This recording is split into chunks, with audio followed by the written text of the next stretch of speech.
roadside. Sun and warmth-starved Alaskans explode into a dance of joy as I frolic in those beautiful golden yellow blossoms. Invariably, the first bouquet given to a mother, weary from having the kids indoors all winter, is a fistful of dandelions from her adventurous son or daughter. What is a pernicious weed to one person can be a source of joy or a childlike expression of love to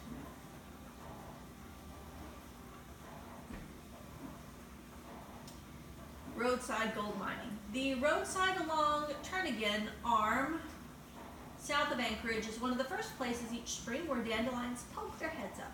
One day while driving south on that highway towards Seward, I found the mother lode.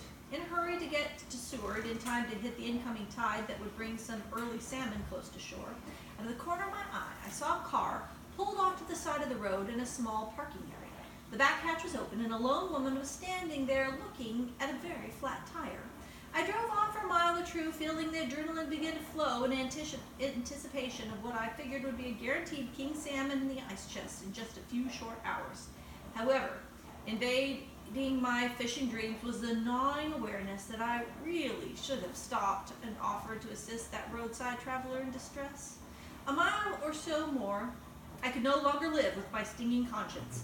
So I made a quick U-turn and sped back up to that pull-off. What I discovered there has made me a much richer person.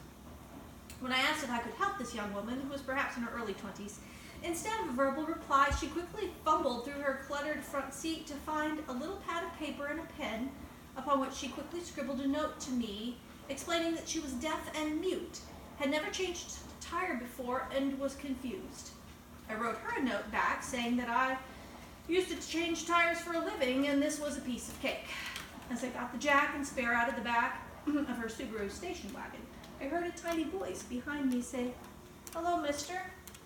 I turned to see a little knee-high girl who had been exploring the roadside dandelion